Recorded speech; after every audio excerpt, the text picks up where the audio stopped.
오늘은 사도행전 5장 1절로 11절을 통하여서 구원의 은혜를 누리자 하는 내용으로 함께 은혜를 나누고자 합니다. 오순절 성령 강림 사건 이후에 성령 충만 받은 모든 이들이 사도들을 중심으로 해서 초대교회를 형성하고 이루어 나갈 때에 그때 성도들은 자기 재물이나 자기의 가진 모든 소유, 또 오늘날로 말하면 땅이나 모든 부동산 이런 것들을 다 자기 것을 자기 것이라 하지 아니하고 오직 교회 공동체로서의 삶을 이뤄나감으로 이 지상에서의 천국의 복을 누리는 아름다운 교회를 이루어 갔습니다. 그러나 아나니아와 삽비라는 자신들에게 주어진 토지를 팔아서 사도들 앞에 내놓으면서 얼마를 속이고 이거의 전부입니다 라는 이런 일로 인하여서 아나니아도 죽고 삽비라도 죽임을 당하는 사건이 오늘 본문의 내용으로 소개되고 있습니다. 그러나 여러분, 우리가 오늘 본문을 이해할 때에 대단히 조심성 있고 또 숙고하면서 이 하나님의 말씀을 새겨야 될 줄로 믿습니다. 여러분 한번 생각해 보십시오. 오늘날 교회에 성도라고 하는 모든 그리스도인들이 성령을 받았다면 사탄의 지배를 받을까요? 아니면 하나님과 동행하는 복, 즉 하나님께 종속된 복을 누리게 될까요? 따라서 오늘 이 본문의 말씀은 우리에게 많은 질문을 던지게 합니다. 성경은 교회의 확장이 또 복음 전파를 이루기 위한 교회 공동체의 중요성을 분명히 강조를 합니다. 그러나 우리가 한 가지 잊지 말아야 될 것이 있는데 그것이 뭐냐 하면 교회의 확장이 중요하냐 사람의 생명이 중요하냐 하는 것입니다. 사도행전 5장 1절로 11절 말씀도 복음, 즉 복음이라는 관점에서 바라봐야 된다는 것입니다. 오늘 본문의 두려움은 성도들이 어떤 마음속에서 가졌을까요? 하나님은 사람 죽이는 거 아무렇게나 행할 수 있는 분이구나 하는 두려움을 가졌을까요? 그래서 저는 아버지의 말씀을 거역하지 않아야 된다는 자식들의 효심과 같은 두려움, 다시 말하면 죄를 두려워하는 하나님의 구원하심에 대한 경외심에서의 두려움이라고 생각합니다. 당시의 초대교인들이 2번씩이나 두려워했다는 것, 아나니아 때나 삽비라 때나 이때에 우리도 잘못하면 죽겠구나, 우리도 지옥 가겠구나, 우리도 망하겠구나 이런 두려움이 아니라 하나님은 죄를 경멸하시는 분이기 때문에 우리도 죄를 두려워해야 한다 하는 그런 마음에 멀리해야 된다, 죄를 멀리해야 된다 하는 그런 마음에서 하나님의 구원의심에 대한 경외심에서 나오는 두려움이 아니었을까 이렇게 생각을 합니다. 그러므로 사도행전 5장 1절로 11절은 오남용 될 소지가 얼마든지 있다는 것입니다.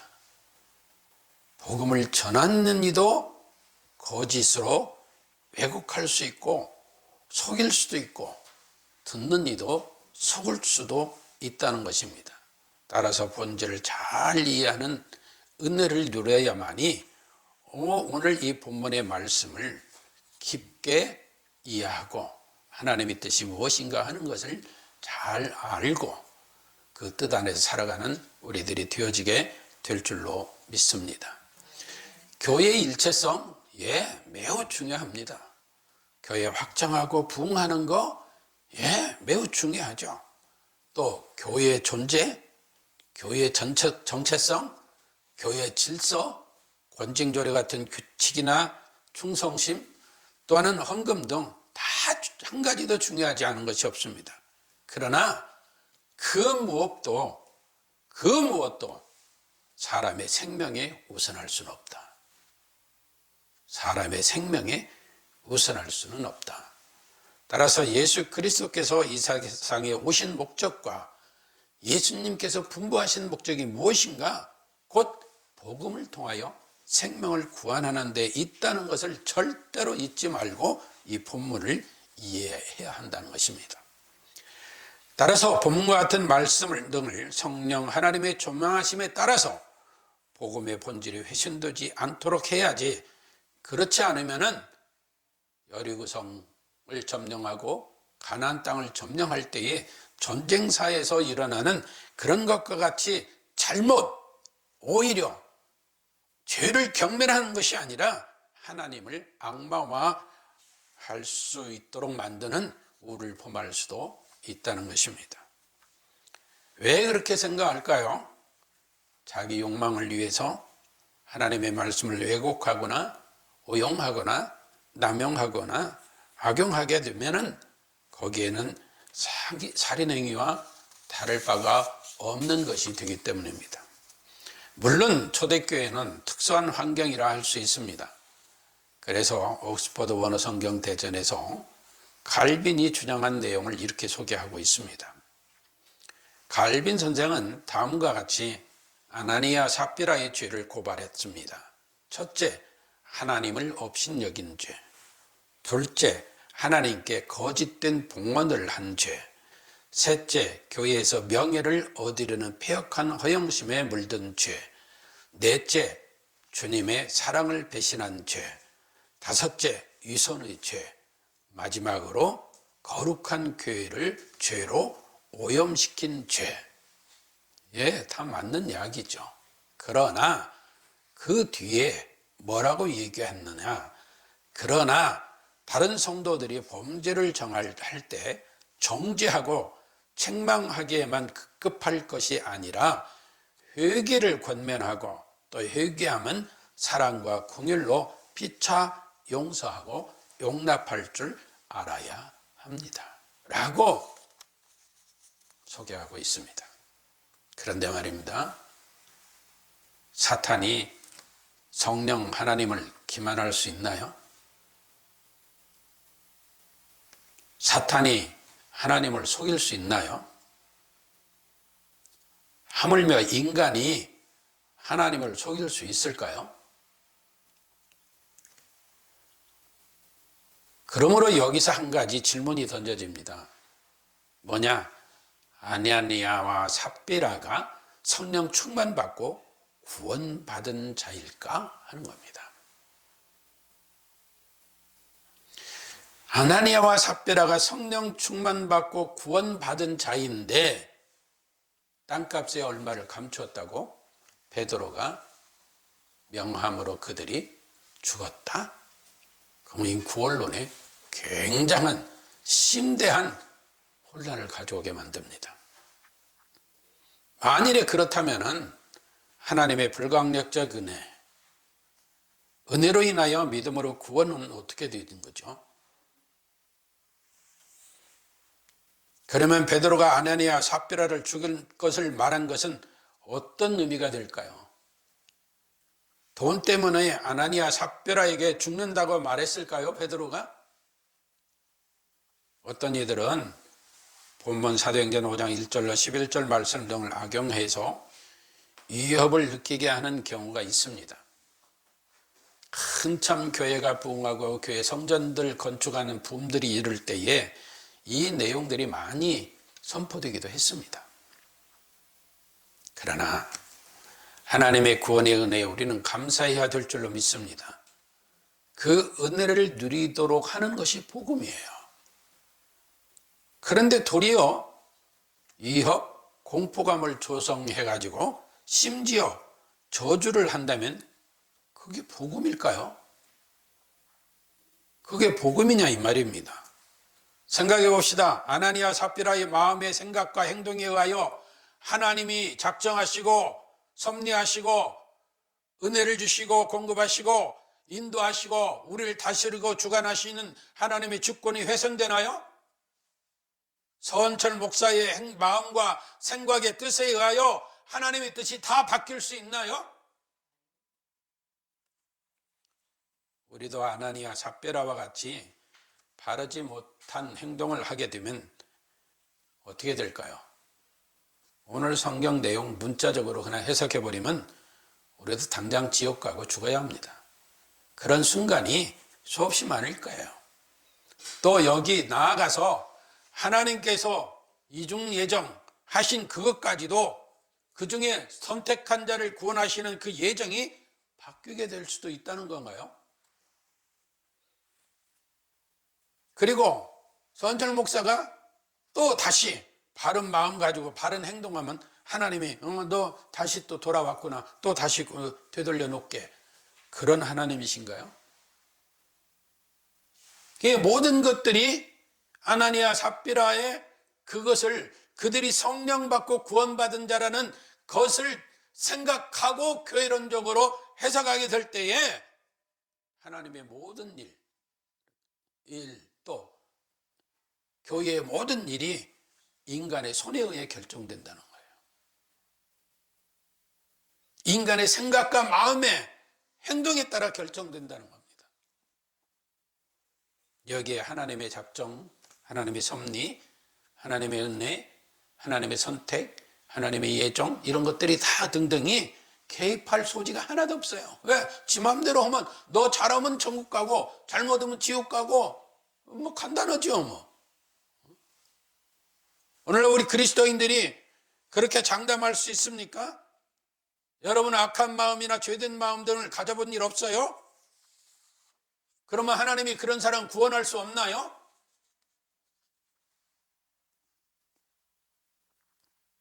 아나니아 삽비라는 애초부터 성령 충만치 않았고 사탄의 지배를 받는 자였습니다. 다시 말하면 구원과는 아무 상관이 없는 자들이었다는 말입니다. 그들은 성령 하나님을 속인 죄는 곧 사탄의 지배를 받는 구원받지 못한 자들이기 때문이었습니다. 베드로는 4절에서 말하죠. 땅이나 땅을 판 돈을 내 힘으로 할 수 없더냐? 다 네 것인데 네 마음대로 하나님 앞에 다 바칠 수 없더냐? 그런 말이죠. 이게 네 자유의지로 할 수 있는데 네 자유의지가 훼손됐으니 너는 죽어. 그 얘기 안 해요. 사탄의 지배를 받는 자가 성령 충만도 함께 받고 있다? 이게 인정되나요?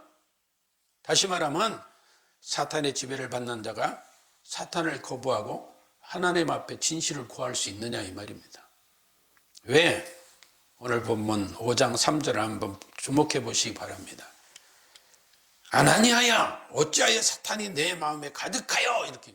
그러니까 뭐예요? 아나니아는 성령 충만한 게 아니라 그는 사탄의 지배를 받는, 사탄의 충만이 가운데 사탄의 다스림을 받는 자였다는 겁니다.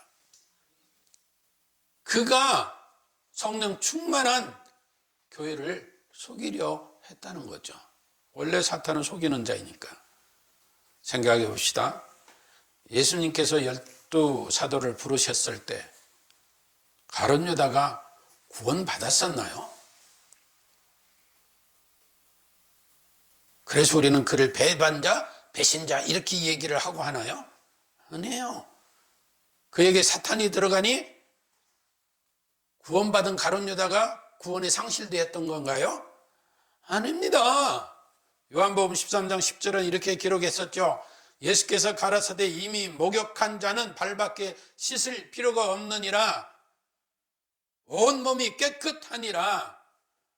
너희가 깨끗하나 다는 아니라. 가룟 유다는 구원 못 받은 자였다는 거예요.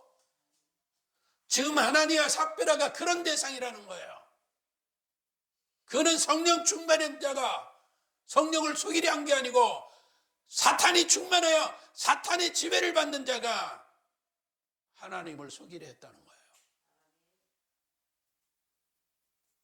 그렇다고 속이고 거짓을 행하는 등이 괜찮다고 말하는 것이 아닙니다. 현대를 살아가는 성도된 우리는 본문 말씀 등을 잘 이해를 해야 됩니다. 그리고 속이거나 거짓을 말하거나 행동하면 파멸한다는 저주를 말하기보다는 두렵고 떨림으로 내 마음으로부터 죄를 멀리하고 죄를 범하였을 때는 회개하고 성그리스도인이라면 성마의 회개가 필요하다는 구속사의 은혜로 받아야 될 줄로 믿습니다. 예를 든다면 오늘날 현대 교인들이 교회를 건축하는 등 할 때에 저는 전 재산을 바치겠습니다 소원했는데 엄마 말이 돼? 예수 안 믿는 자식들이 또는 예수 믿어도 자식들이 만류를 합니다. 엄마 그러지 말고 그렇게까지 안 해도 돼. 뭐 전 재산 바치고 엄마 길거리 나가서 앉아 살 거야? 반만 드려. 그러면 반만. 그러면 전 재산 바치겠다고 목사 앞에 소원했는데 나중에 자식들의 만류로 가족의 만류로 반만 바쳤다면 그 장로, 그 권사, 그 집사, 그 성도는 죽어야 되나요? 파멸해야 되나요? 오히려 교회에서는 그렇잖아요. 그보다 부자가 그 1급만이라도 거금을 드렸다면 소원 상관없잖아요. 아무개 성도님이 거금을 드렸습니다. 우리 다 같이 박수합시다. 이분을 축복합시다. 하나님께 더 축복을 받도록 합시다. 그렇게 말 안 해요? 그러잖아요.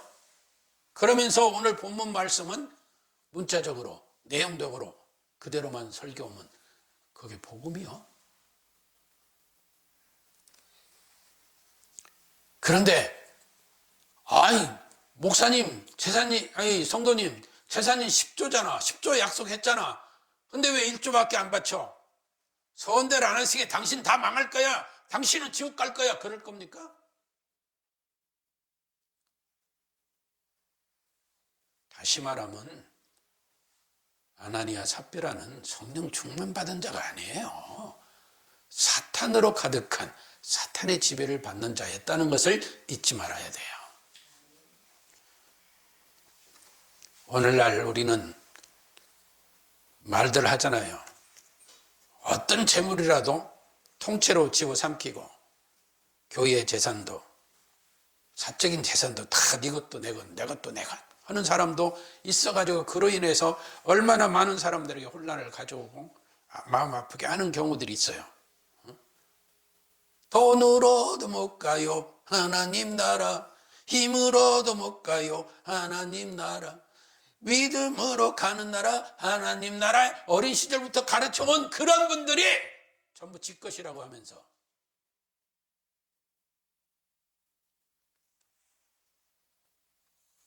그런데 오늘 사도행전 5장 1절로 11절을 문자적으로만 해석해서 그걸 선포하고 재물 가지고 하나님 속이지 말라고.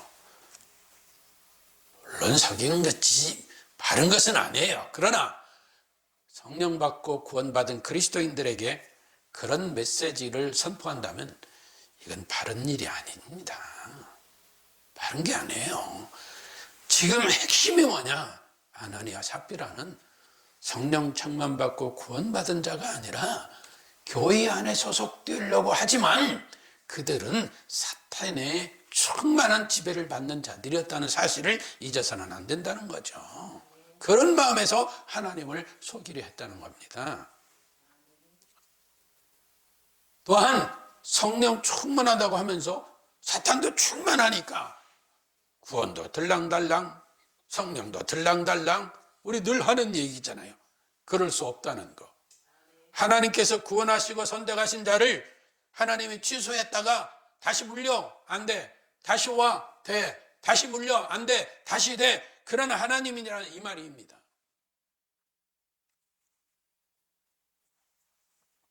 따라서 우리는 이런 본문을 보면서 왜 초대교인들이 그런 아나니아 삽비라를 보면서 두려워했는가? 바로 죄를 멀리하고 경계해야 돼. 죄는 참으로 두렵고 무서운 거야 라는 마음으로, 그런 마음으로 하나님을 경외하고 존경하는 그러한 믿음의 마음의 성도들이었다는 것이지, 그러나 하나님 무서운 분이야, 하나님 거역하면 죽어, 아니에요. 아닙니다. 내 아버지인데, 육신의 부모도 그렇게 안 하는데 하나님이 그리하십니까?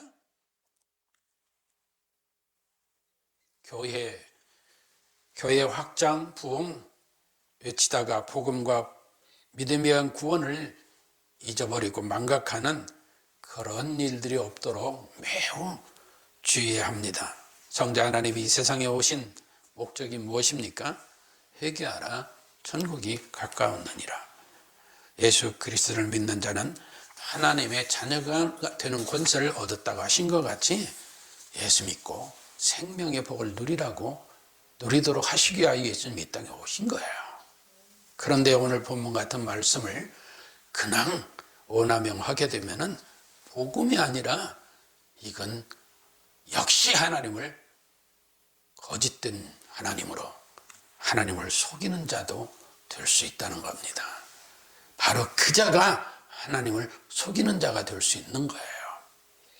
따라서 본문 말씀도 복음 선포의 한 부분이라는 점을 절대로 잊어서는 안 됩니다.